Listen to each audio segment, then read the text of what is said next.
Bienvenidos nuevamente a Economía a Fondo, el programa que busca acercar los temas de economía, finanzas, mercado, negocio a todos nuestros auditores de agricultura. Estamos hoy día con Pilar Concha. Pilar es la gerente general de la CAFI. La CAFI es la Asociación Chilena de Administradoras de Fondos de Inversión, ¿sí? Estamos acá para conversar un poco sobre el tema de los fondos de inversión, cómo funcionan, la industria, cómo ha evolucionado. Son temas que nosotros probablemente muchas veces hemos escuchado sobre ellos, pero que puede que no entendamos muy bien, ¿no es cierto?, cómo funcionan. Entonces, Pilar, muchas gracias por estar con nosotros hoy día en Economía a Fondo, acá en Agricultura. Muchas gracias a ustedes por esta tremenda invitación. Bienvenidísimas, así que y encantada de que estés con nosotros. Cuéntame un poco, Pilar, ¿en qué consiste esta industria? Perfecto. Ya, esta industria es una industria relativamente nueva. Ya, los primeros fondos de inversión nacen en 1989. Ok. Ya, que hace para los que son un poco más viejos, hace poquito. Sí. Ya ha ido evolucionando bastante rápido, sobre todo a partir del año 2014, que se aprueba una ley que se conoce como LUF, que en ese minuto se produce un crecimiento muy importante en la industria, en donde la industria empieza a crecer a tasas de 15-16% anual. Ya, muchísimo. Muchísimo. Y hoy día es una industria que maneja más de 38.000 millones de dólares. Okay. Para los que no saben, un fondo de inversión... Esa es la pregunta principal. ¿Qué es un fondo de inversión? Es un vehículo de inversión en donde distintos aportantes, ya sean institucionales, como pueden ser las AFP o las compañías de seguro, o personas naturales, se reúnen, crean este fondo y invierten en distintos activos. ¿Ya? ¿Cuáles serían esos activos, por ejemplo? Esa pregunta es súper buena, Constanza, porque ha ido evolucionando mucho el mundo de los fondos de inversión. Cuando nacieron los fondos de inversión, eran más bien vehículos de tipo mobiliario, es decir, que invertían en deuda, en acciones, como en instrumentos más tradicionales. Ya. Pero con el paso de los años, los fondos de inversión han invertido cada vez más en activos alternativos. ¿Qué significa eso de activo alternativo? Activo alternativo. Tu palabra lo dice. Alternativo. Todo puede ser. Sí. Mira, hoy día el 70% de la AUM son activos alternativos. ¿Qué es AUM? Perdón, toda la razón. Activo administrado. Los 38.000 millones de dólares quiere decir que la industria maneja activos por 38.000 millones de dólares. Ya, perfecto. Y de esos, mucho más de la mitad son alternativos. Y como tú preguntaste, ¿qué alternativo? Claro.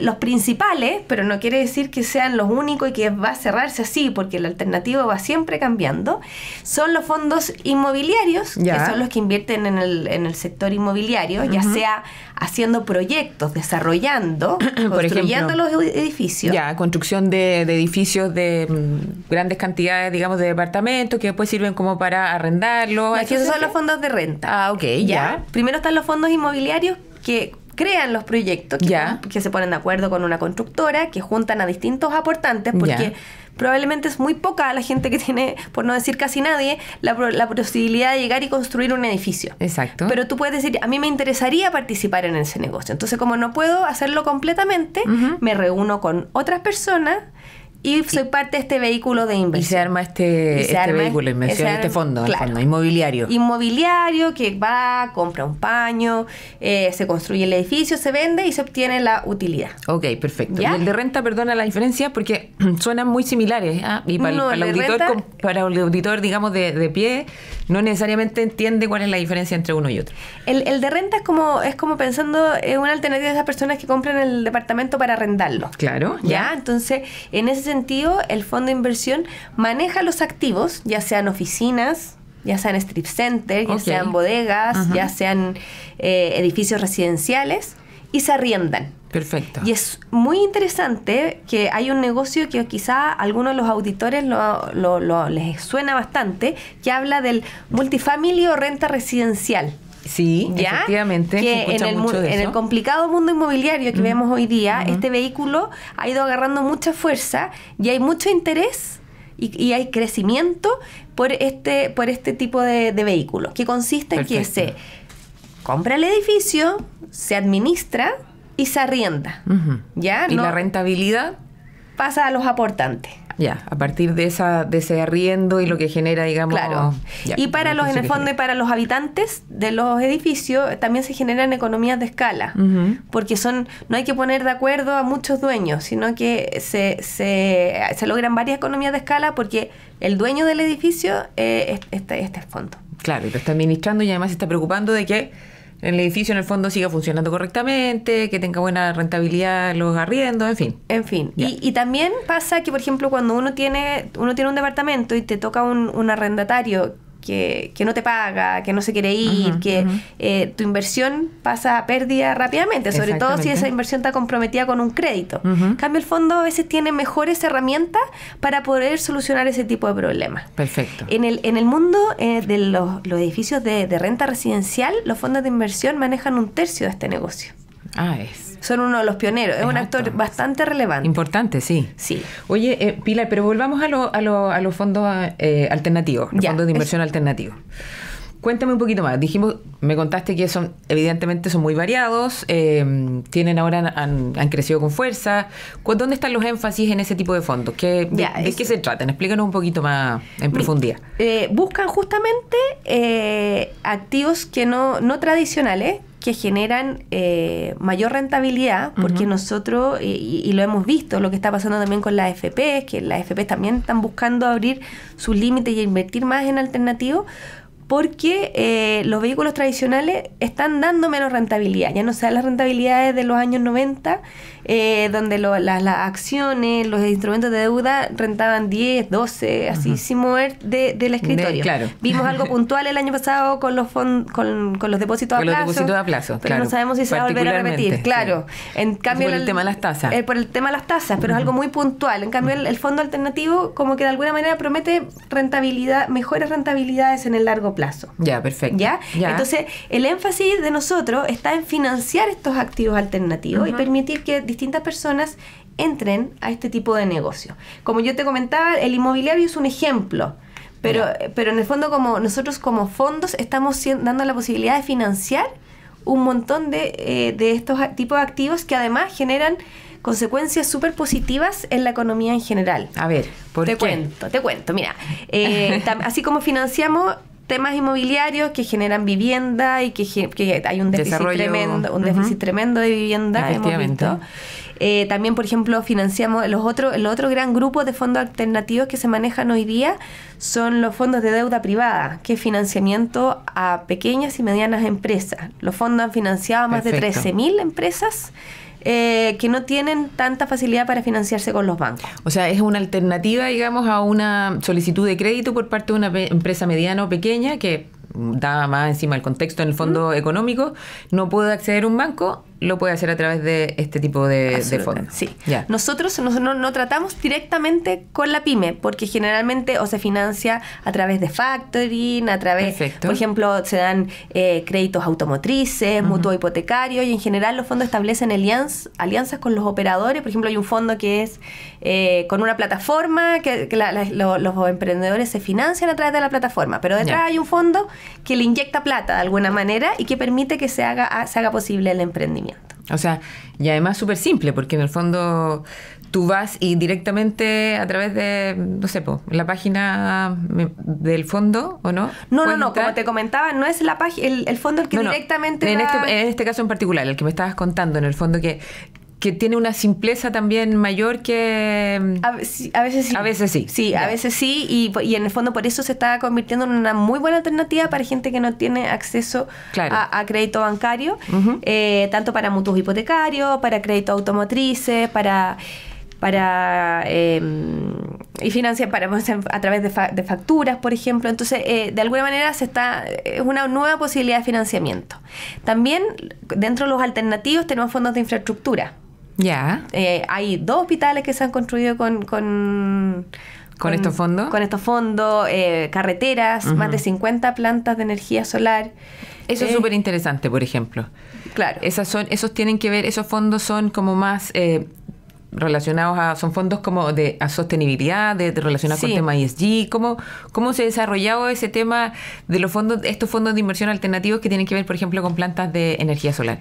No, eso se desarrolla, bueno, también porque hay un tema, es un buen negocio, es un buen negocio y también hemos visto que hay cierto interés de los inversionistas en buscar alternativas más sostenibles. Nosotros como asociación estamos bien pendientes de medir ese tema. Tenemos un comité de sostenibilidad lo lidera, lo aprovecho comentar, la María José Montero. En el fondo ella fue la primera que hicieron un fondo de inversión social, que ya eso es de Frentón de Impacto, pero desde la asociación tenemos un montón de alianzas como para ir midiendo, ir mostrando, ir entendiendo la norma 461, que si bien no aplica todavía a nuestras a las administradoras, no tuvieron que reportar el año pasado, sí también les permite leer de cómo las empresas manejan sus inversiones y que sea un factor a la hora de decidir en cuáles invertir. O sea, el tema sostenibilidad esté dentro, en el fondo, de los parámetros de las carteras. De la cartera de inversión. Nosotros hicimos una encuesta hace un par de años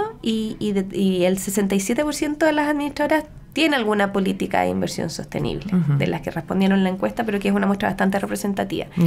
Y hicimos esa encuesta hace un par de años y el 42% tiene efectivamente inversiones más sostenibles.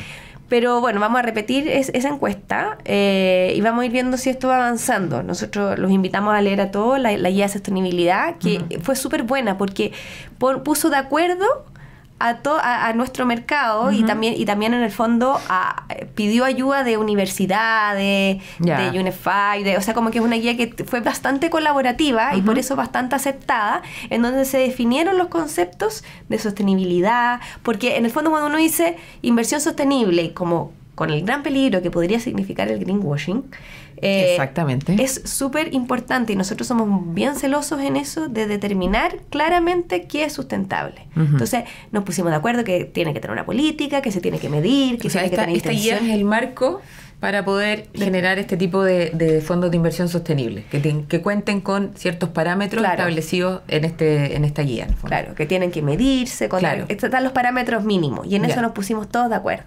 Hicimos la primera medición y prontamente vamos a empezar a trabajar en la segunda. Pilar, y me habías comentado sobre los fondos de inversión de impacto. De impacto, ya. Esos es un grupo dentro de la inversión sostenible. Es distinto, inversión sostenible, que de impacto.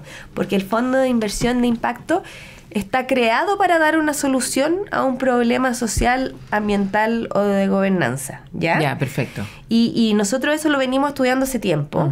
En la industria hay 390 millones de dólares en fondos de inversión de impacto. Es poco para la UM total de la industria. Sin embargo, ha ido creciendo rápidamente. Vamos también a volver a medirlo a fines de este año. En un año y medio había crecido a más de un 40%. Entonces, es una cifra interesante, digamos. Sí, creemos que el crecimiento no va a ser tan explosivo, no es tan fácil, pero sí demuestra que hay una tendencia, una preocupación. Creemos que las nuevas generaciones vienen también con este tema mucho más desarrollado, les importa mucho como más. Parte del ADN de las personas, ya vienen los más jóvenes, vienen con eso. Vienen con eso y ya a veces ya no les gusta que en las empresas haya solo hombres y que se eche mucha basura, no sé, son cosas que van exigiendo. Entonces yo creo que eso también va a ir ayudando a hacer la industria más sostenible. Y te quería comentar un dato, como hablando cuando hablamos de los alternativos, de cómo esta inversión directa en Chile también ha ido generando un efecto súper positivo en la economía en general. O sea, nosotros le pedimos a CLAPE UC que hiciera un estudio sobre cuál había sido el impacto de la industria para la economía en general. Más allá de decir se construyeron X edificios. Y resulta que por la actividad que han provocado los fondos han hecho entre 11.000 y 12.000 empleos al año. Ya, una cifra bien interesante, sí, sobre todo en el contexto también económico en el que nos encontramos. Totalmente. Y por eso a nosotros nos preocupa un poco que las medidas y la regulación y la certidumbre no terminen con este tipo de iniciativas, porque en el fondo ha sido un muy buen vehículo para Chile y ha contribuido también enormemente con un 19% al crecimiento, al aumento del crecimiento del Producto Interno Bruto en unos años que ha sido del 2014 al 2022 no han sido los años más brillantes. Varios años complejos, digamos, por decirlo menos. Sí, entonces, en ese sentido, nosotros también estamos muy preocupados y hemos manifestado sobre la importancia de mantener las reglas del juego, mantener cierta certeza y hacer las reformas que correspondan en un muy buen ambiente colaborativo entre la parte pública y privada. Para seguir desarrollando, ¿no es cierto? Y que siga creciendo esta industria finalmente. Pilar, ¿cuáles son las próximas, como los próximos proyectos, las próximas metas que tiene la asociación? Mira, la asociación ha trabajado los últimos años y vamos a seguir en ese tema. Para nosotros es muy importante que se entienda qué es lo que hace la industria, darnos a conocer. Hemos simplificado bastante el lenguaje de lo que se hace. Hemos buscado...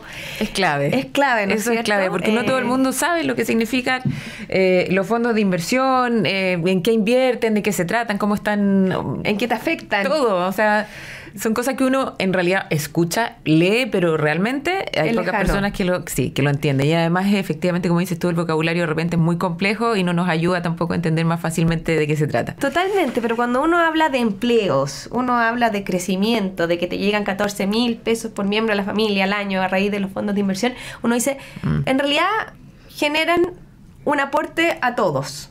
O sea, el sector de la construcción genera 200.000 empleos por trimestre y los fondos están empujando ese sector. Entonces, eso ha sido un gran desafío al interior de la asociación.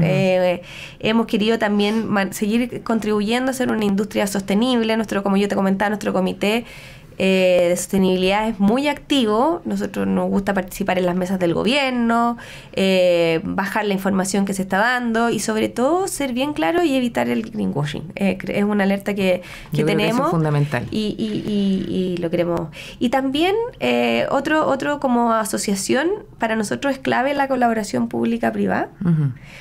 Nosotros que las reformas y la regulación y todo lo que se vaya creando en ese sentido, creemos que es muy importante que conversen el mercado con las autoridades para que las regulaciones y todo lo que se vaya haciendo después sean aplicables, que no genere problemas. O sea, que en el fondo ayude a que siga creciendo el sistema y el mercado en el fondo. Sí, y también creemos que este es un súper buen vehículo, que es un muy buen vehículo para atraer inversión extranjera. Eso es clave también. Y en eso yo creo que todavía estamos un poquito en deuda, ¿no? Mira, lo que pasa es que estamos en deuda, pero no tanto, porque la LUF, esta ley que te comenté el 2014, simplificó bastante el tema para los extranjeros, pero fue el 2016 que se aplicó una norma de carácter general que permitió que más extranjeros fueran reconocidos como institucionales y eso ha hecho crecer al 55% anual la inversión extranjera en nuestro país. Todavía en menos de 2.000 millones de dólares falta, pero los últimos 4 años ha crecido mucho. Entonces, creemos que si bien hoy día no es significativo, tiene un potencial enorme. De crecimiento, y vemos que fondos canadienses vienen a invertir en bosques en la Araucanía, que cuesta encontrar de repente. Cuesta encontrar y la gente tampoco sabe, no sabe. Entonces, y la inversión extranjera siempre es un aporte para nuestro país, sobre todo cuando se invierte en Chile, en nuestros proyectos, en nuestros bosques, y creemos que todavía se puede seguir creciendo por ese lado. Oye, Pilar, 1.000.000 de gracias por estar con nosotros en Economía a Fondo. La verdad que el tema del fondo de inversión no es un tema fácil, es un tema más o menos complejo, así que gracias por acompañarnos y explicarnos un poquito más de qué se trata, cómo han evolucionado, cómo han ido creciendo. Y bueno, agradecerle a Pilar estar con nosotros. Muchas gracias. Te dejamos de todas maneras invitada. Muchas gracias, Constanza. Te pasaste, muy buena invitación. Para un próximo Economía a Fondo. Vamos ahora a una pausa y regresamos en unos minutos. Gracias. ¿Sabías que la clave para una sonrisa saludable está en una buena higiene oral? En Curaprox lo sabemos y por esto te ofrecemos productos suizos premium para toda tu familia. Todos disponibles en curaprox.cl. ¿Te demandaron injustamente? En Defensoría del Empleador te defendemos de demandas abusivas e injustas. Protege lo que has construido con todo tu esfuerzo. Trabajemos juntos para el éxito y protección de tu empresa. Somos parte del grupo Salve su Empresa. Encuéntranos en defensoriadelempleador.cl. Agricultura TV.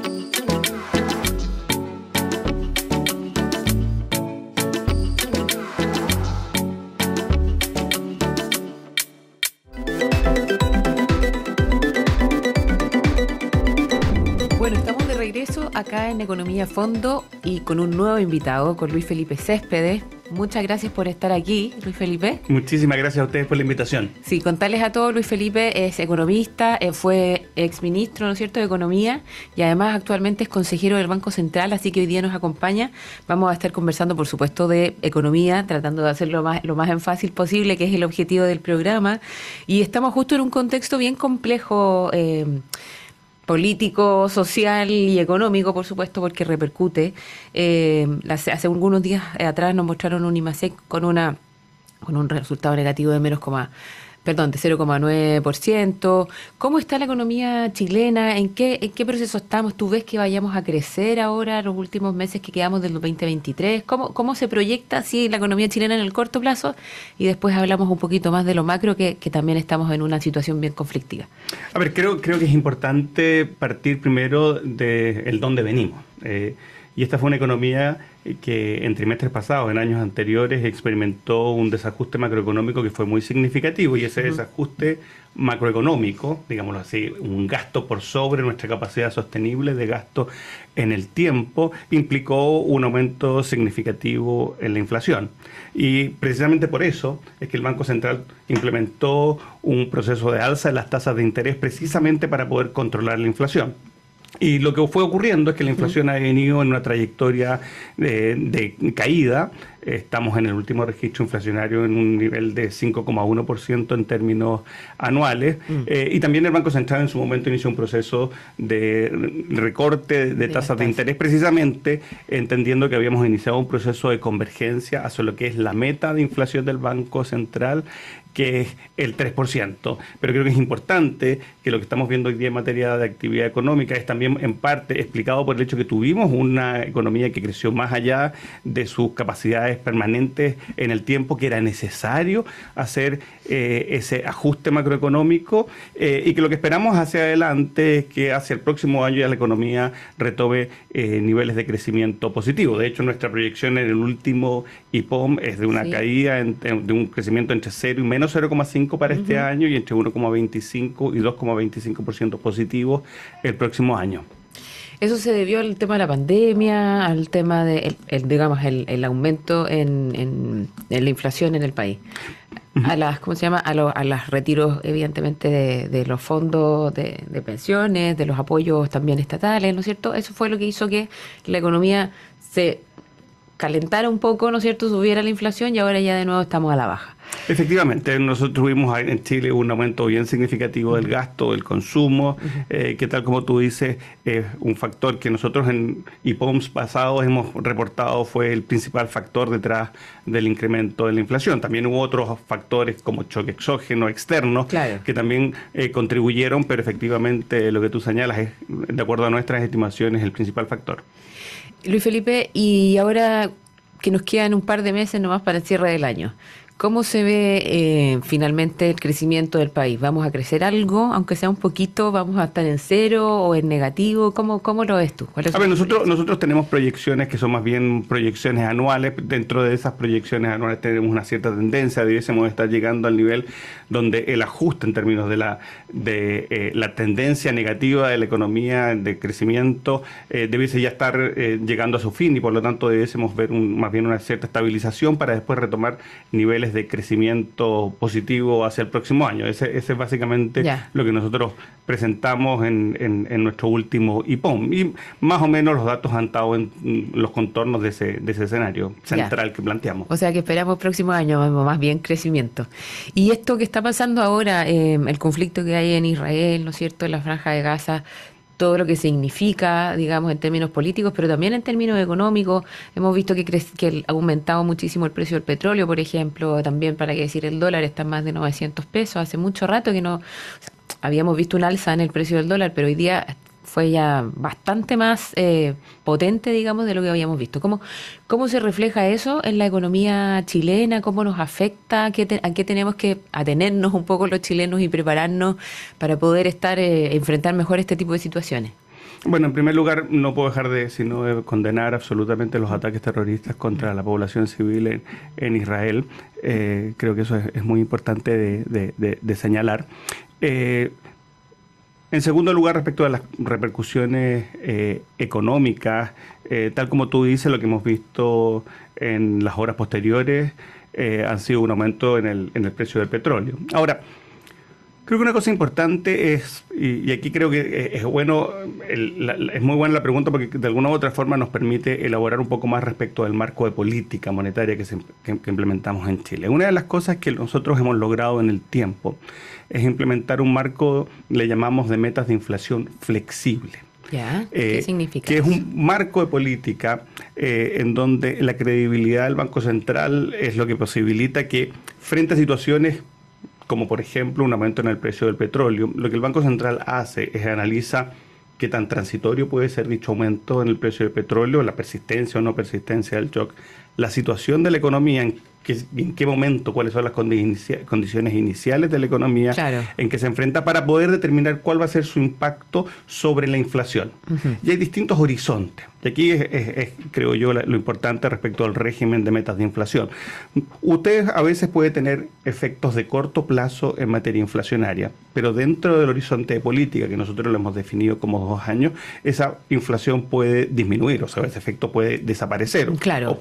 En consecuencia, la respuesta o no frente a shocks va a depender mucho de nuestro análisis respecto de su persistencia, respecto de las condiciones iniciales, cómo interactúa ese shock con la situación de la economía. Y como hemos dicho previamente, es muy distinto un aumento del precio del petróleo cuando, por ejemplo, la economía está produciendo por sobre su capacidad productiva o cuando las expectativas de inflación no están ancladas. En este momento nosotros estamos transitando hacia una economía que está en niveles de producción consistentes o acercándose a niveles y tal como dijimos, incluso puede llegar por debajo de esos niveles de producción permanentes y con expectativas de inflación que están ancladas en el 3%. Por lo tanto, lo que vamos a hacer es analizar la repercusión del aumento del precio del petróleo y su persistencia sobre nuestra proyección de inflación dentro del horizonte de política. Lo importante, no obstante, puede tener efectos de corto plazo. Si nosotros evaluamos que esos efectos de corto plazo se deshacen dentro del horizonte de política, no necesariamente lleva a una reacción de política. De nuevo, lo analizamos en torno a su impacto sobre la convergencia y la inflación al 3% y uno toma las decisiones en base a ese impacto. Lo mismo con el tipo de cambio. De hecho, en el tipo de cambio hay cosas que nosotros hemos documentado que son, creo yo, muy importantes de tener en consideración. Cuando los factores que explican una depreciación de la moneda son factores domésticos, tienden a tener un traspaso a precios que es mayor.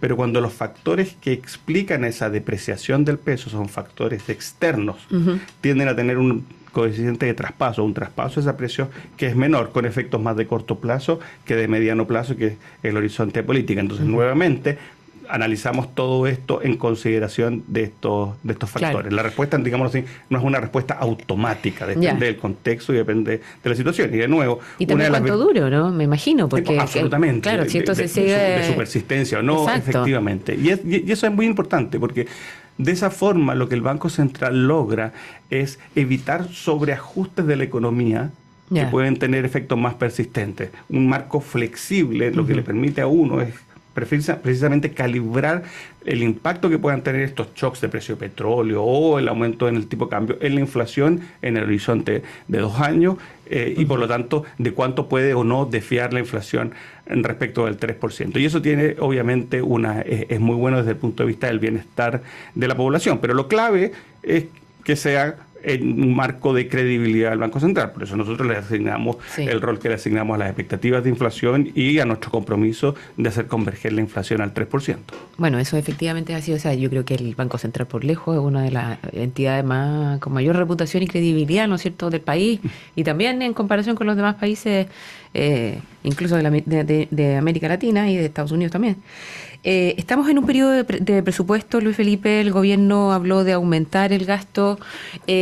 ¿Cómo ves tú esta situación? Me imagino que no puedo opinar mucho respecto a las decisiones de Hacienda, ¿no es cierto? Pero sí ver cuáles son las expectativas en términos de que esto nos genere un aumento en la inflación o el aumento en el gasto nos golpee de otra forma. O sea, ¿cómo podemos verlo? ¿Cuáles son las señales que nosotros como ciudadanos de a pie, digamos, podemos entender este aumento en el gasto del presupuesto del próximo año? A ver, yo creo que en primer lugar creo que es súper importante señalar que La implementación de una política fiscal en el marco de una regla de balance estructural es algo muy positivo y algo que Chile ha venido haciendo ya por varias décadas, pero que es algo muy relevante para el bienestar de la población. Es precisamente lo que nos permite enfrentar situaciones complejas, altamente complejas, reduciendo los costos, por ejemplo, en materia de empleo o de actividad económica sobre la familia. Nosotros como Banco Central tomamos la política fiscal como dada y dentro de eso tomamos nuestras decisiones de política monetaria. Ahora, nosotros no tenemos dentro de nuestros escenarios en el IPOM ningún escenario asociado a alguna desviación de la política fiscal respecto de la regla de balance estructural. El presupuesto que ha sido presentado en el marco de la regla de balance estructural con una convergencia de la inflación, del déficit fiscal hacia un déficit fiscal estructural, que fueron las metas que se planteó el gobierno al inicio. Sí. En consecuencia, nosotros básicamente lo que hacemos es tomamos la política fiscal como dada y tomamos nuestras decisiones. Ahora bien, creo que es súper importante también recalcar de que la política fiscal ha jugado un rol muy importante en el apoyar la convergencia de la inflación hacia el 3%. Tuvimos una caída en el gasto público que fue básicamente el sacar de la base de gasto público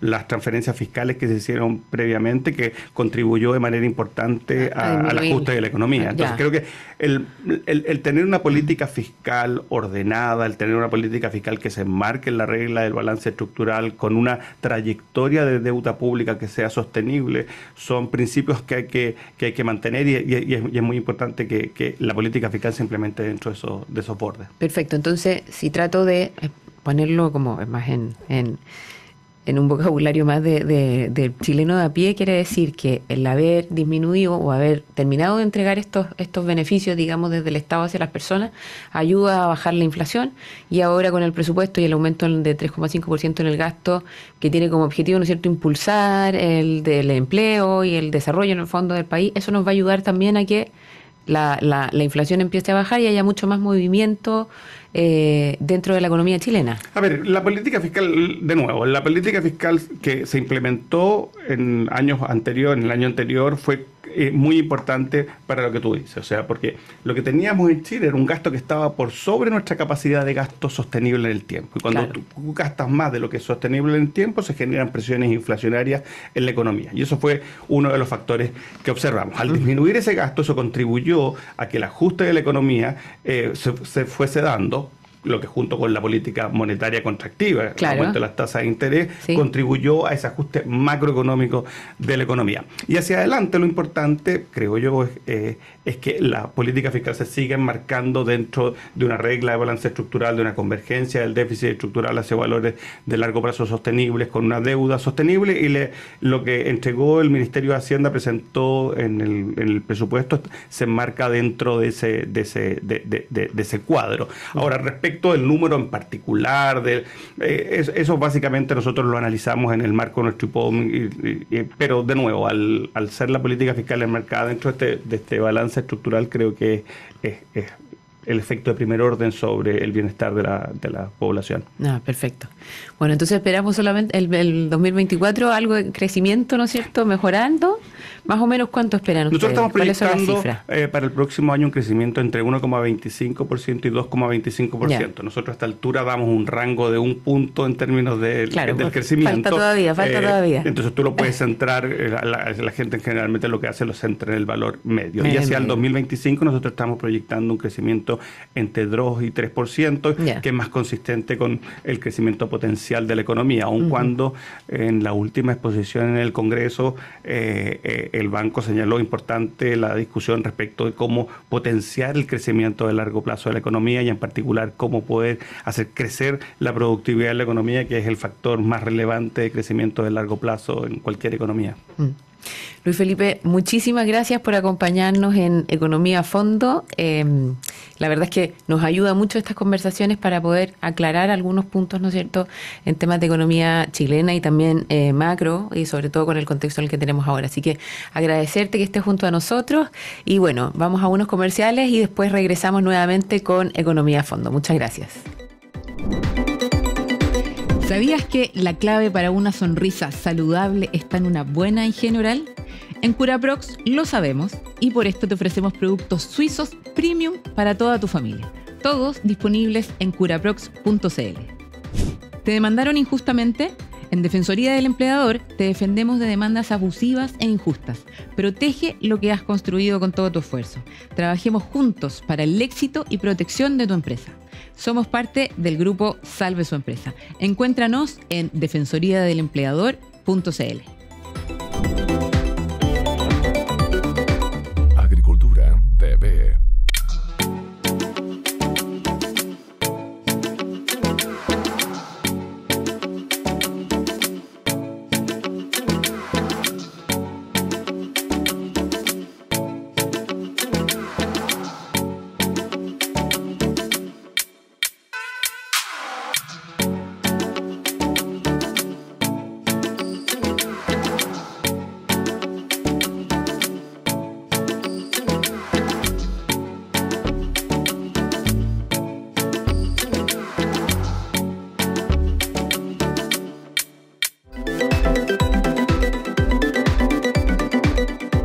Estamos de vuelta con Economía a Fondo desde Radio Agricultura y Agricultura Televisión también. Y en este segmento, en este bloque del programa, nos acompaña Bernardita Silva.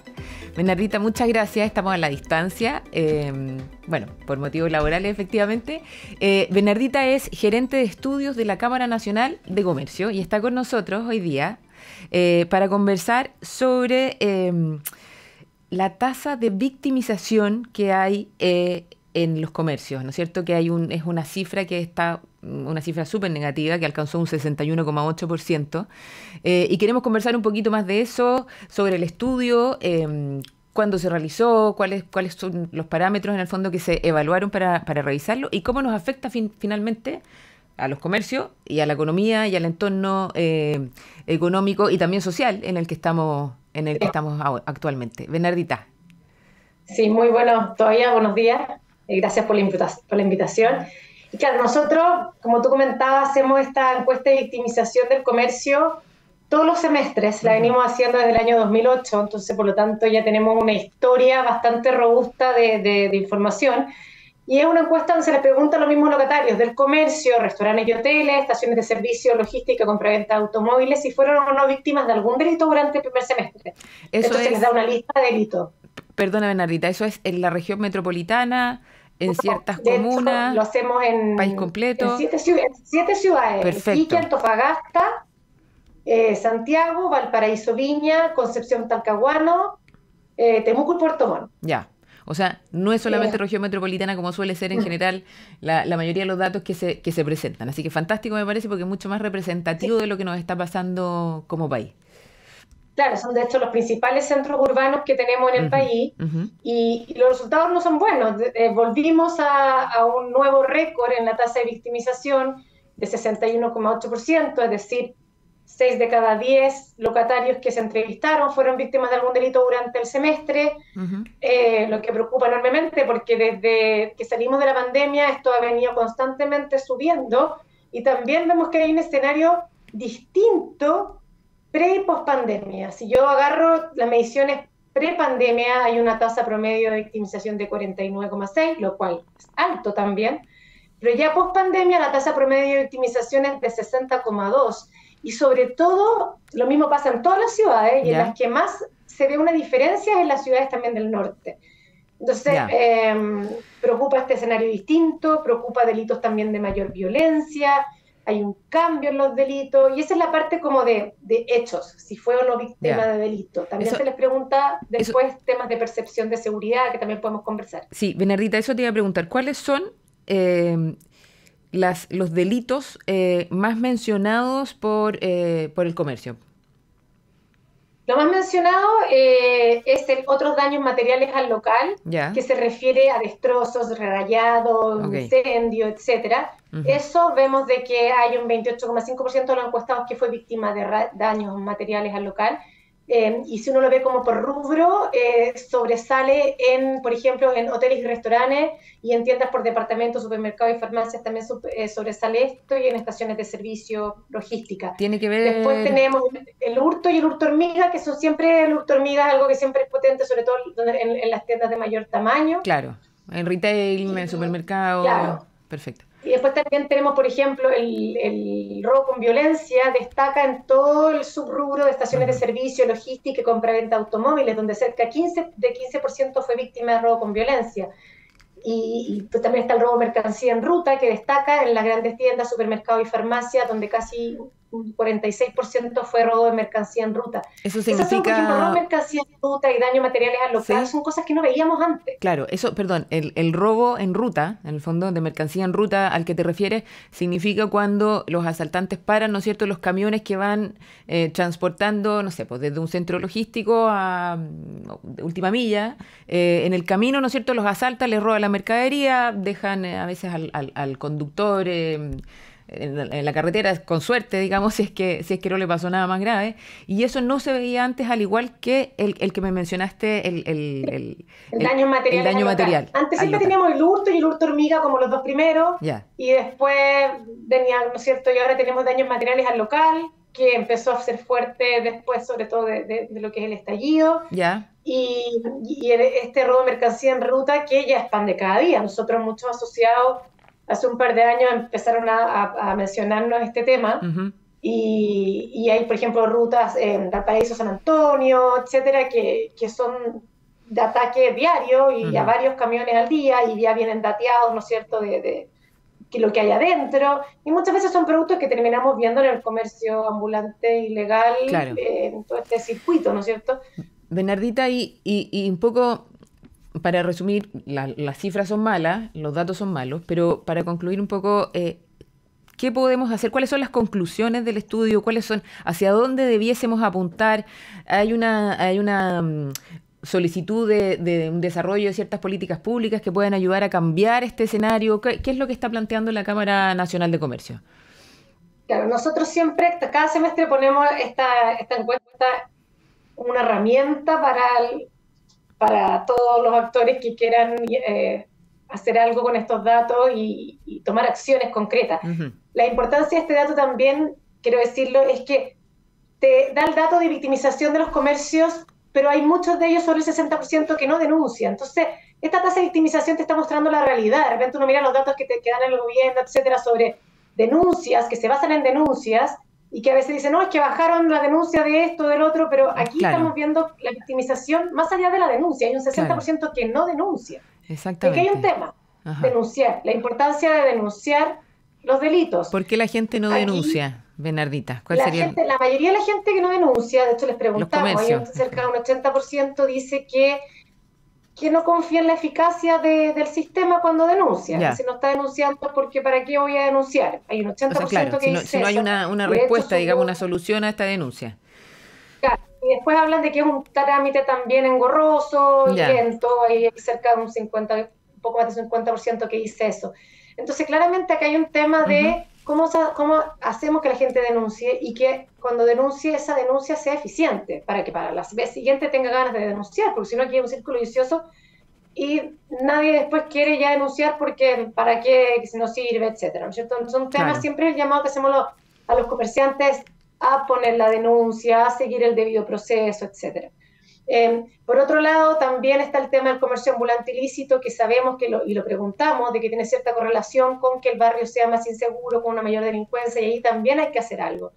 Y ahí también las municipalidades tienen que hacer algo. El tema de los permisos precarios, de cómo empezamos a limpiar los espacios públicos que hemos visto que han sido bombardeados por el tema del comercio ambulante ilícito, y hemos visto lamentables noticias al respecto también en las últimas semanas. Bernardita, perdona que te interrumpa, ¿y cómo afecta esto en términos de números finalmente al desarrollo del comercio, de los negocios y al crecimiento económico también finalmente? Porque el desarrollo de los negocios da trabajo y pese a nuestro círculo, ¿no es cierto?, económico a funcionar.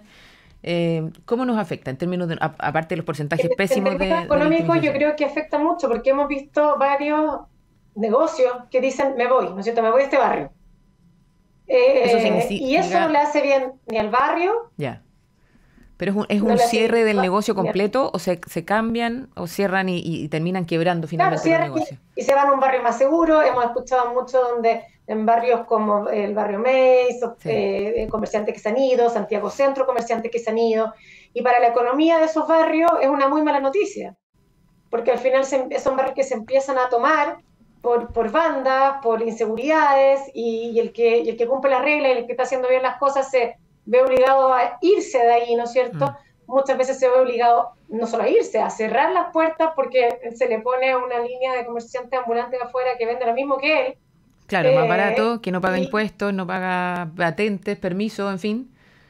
Y tienen que cerrar, y ahí son puestos de trabajo que se pierden. Entonces, claramente, para la economía no es bueno porque aumenta lo que es la informalidad, disminuye el comercio formal, y que es lo que necesitamos potenciar. Entonces, y por otro lado, el vivir con miedo también en ciertos barrios tampoco hace bien, es decir, no hace bien ni para la gente que no va a esos barrios porque te da miedo ir. Y la gente que vive ahí... Están haciendo barrios muertos. Claro. Y nadie quiere trabajar en esos barrios. Y las propuestas, en base al estudio, entonces, ¿cuáles son las propuestas a continuación, ¿no es cierto? ¿Qué es lo que sugieren, me imagino, la Cámara, la CNC, al gobierno o a las entidades, a la autoridad finalmente, para poder ir solucionando o mejorando esta situación? Sí, nosotros a través del Observatorio del Comercio Ilícito hemos estado siempre viendo propuestas, nos sentamos con público y privado en la misma mesa. Ya. Y las líneas un poco de solución, porque tampoco hay una solución aquí mágica, porque sabemos que hay bandas de crimen organizado detrás, que hay que seguir para atrás, un proceso de investigación fuerte y llegar al origen de esto. Entonces hay medidas que son de fiscalización y control, de cómo tenemos más fiscalización en las calles, para ir controlando, ¿no es cierto?, esta toma de espacios públicos que producen más inseguridad, etcétera. ¿Sí? Después tenemos temas ya que son más legales, como cómo entrega la municipalidad lo que son los permisos de comercio ambulante, la ley de comercio ilícito que salió hace poco, pero que estuvo años tramitándose, la cual nosotros tuvimos mucho tiempo pidiendo que saliera de una vez, pero al final salió tarde, y igual es una ley que deja un poco libre a la municipalidad de ir haciendo un poco lo que cada una quiere, entonces ahí también tenemos un tema. Y por otro lado tenemos un tema fuerte de educación y se podría decir y medición. Necesitamos ir, y por eso estos instrumentos son buenos, ir midiendo lo que va pasando, porque a la medida que tú vas midiendo lo que va pasando, tienes el termómetro y puedes actuar. ¿Y por qué? Educación también a la ciudadanía de no... Eso te iba a preguntar, de educación a la ciudadanía, ¿cómo lo plantean ustedes más prácticamente? O sea, más que la teoría. Lo que nosotros hacemos es la educación de tratar de que la gente entienda que hay lugares donde no debemos ir a comprar. No comprar en el comercio informal, porque muchas veces lo que haces tú ahí, no estoy diciendo que todo el comercio informal tenga una banda de crimen organizado detrás, pero hay que tener ojo donde uno compra, porque muchas veces si vas a comprar algo que fue robado, ¿no es cierto?, el robo de mercancía en ruta que estábamos hablando, lo que estás haciendo es apoyar a una banda que está detrás. Entonces también está el tema de la conciencia social, un poco de no ser cómplice un poco al estar comprando este tipo de productos en la calle. Exactamente, además... Tanto además emprendedor, tanta pyme, tanta persona que está tratando de lograr salir adelante, ¿no es cierto?, con su propio negocio, todos legalmente establecidos en el fondo, y cómo eso nos golpea finalmente a todos, el comprar en la calle, digamos, las ventas ilícitas. No sé si te escuchó el último que te estaba comentando. O sea, retomemos, claro, desde el tema de... Estábamos hablando, Berni, del tema de los emprendedores, de las pymes, cómo la gente trata de hacer negocios lícitos en el fondo para poder salir adelante, ¿no es cierto?, desarrollar a su familia, y eso también cómo nos aporta a todos como sociedad. Ellos están con muchos problemas para poder poner negocios porque el tema de la victimización para ellos es clave. Me comentabas ahí que hay muchos que derivan en solamente tener venta de productos o emprendimientos online, ¿sí? Claro, eso es lo que decía alguien que estaba escuchando un programa el otro día cuando estábamos en la radio, y mandó un WhatsApp, decía, claro, no me atrevo a abrir un negocio físico por el tema delictual, y no puede ser eso, no puede ser que alguien no se atreva a abrir un negocio físico por miedo a que lo vayan a asaltar, no queremos eso, ¿no es cierto? Entonces, ojalá no estemos el próximo semestre diciendo que llegamos a un nuevo récord en victimización, porque la idea, yo creo que hay que hacer algo, no hay una sola medida, son muchas que se deben conjugar para esto, y por eso nosotros vamos a seguir poniendo esta herramienta en manos de todas las autoridades para hacer algo. Lo mismo que el Observatorio del Comercio Ilícito, que están todos los actores invitados siempre, nos juntamos, discutimos medidas, vemos qué se puede hacer. Y ahí, ¿cuáles son las autoridades más relevantes en este proceso, en el fondo? Obviamente, me imagino el Ministerio del Interior, me imagino que Hacienda también, Economía. ¿Cómo hacen que conversen estos datos, la data que levantan ustedes como Cámara Nacional de Comercio, también con la autoridad? Porque finalmente... Sí, de hecho, en el OSI participan muchos. Está aduana, está Servicio de Impuesto Interno, está PDI, está Carabinero, está el Ministerio del Interior. Todos ellos participan en el Observatorio del Comercio Ilícito que tienen ustedes como un comité, ¿no es cierto?, bien formado que se dedica particularmente a este tema. Pero sí, y también están los privados más afectados, ¿no es cierto? Tenemos la Cámara Cosmética, tenemos varios ahí socios que están afectados, y lo que hacemos, de hecho ahora hace poco lanzamos la campaña Contrabando contra Todos, ¿no es cierto? Y es contra los temas de contrabando, y así hemos ido actuando y armando mesas para que vayan saliendo distintas políticas públicas para ayudar en algo a mover la aguja. Antes de... Estamos llegando al final del programa. Cuéntame un poco, para finalizar, en el fondo, esta campaña del contrabando. ¿En qué consiste? La campaña consiste en hacer conciencia a la gente de que no compres en la calle un poco. Ojo con el contrabando, porque el contrabando es contra todos nosotros. Entonces, ¿y esta campaña dónde está? Lo que estábamos conversando, ¿no? ¿Dónde la están implementando? Está en redes sociales y también hay algunas gráficas en calles y ese tipo pero sobre todo redes sociales y gráficas. Esas son las dos. Invitando a la gente a evitar el contrabando, porque finalmente nos afecta a todos. Exactamente. Súper. Oye, Bernardita, te agradezco mucho la conversación. La verdad es que finalmente todos estos estudios y estos datos nos muestran un poco cómo estamos, cuál es la realidad social y económica también del país y cómo nos afecta.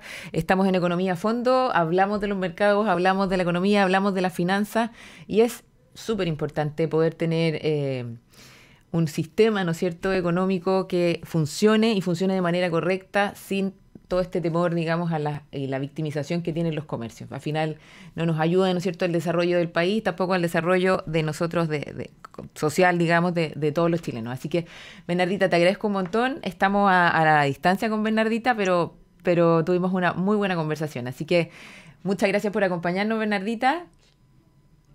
No, gracias a ti por la invitación, así que nos estamos viendo y bueno, esperamos para el próximo semestre tener ojalá mejores datos de las cifras de victimización, ¿no es cierto?, que hacen en el estudio y en el observatorio contra los ilícitos, ¿no es cierto?, que tiene la Cámara Nacional de Comercio. Bueno, por ahora estamos terminando el programa. Los invito a vernos en un próximo Economía a Fondo. Así que, nada, nos vemos. Muchas gracias a todos. Muchas gracias a los auditores por estar con nosotros una vez más.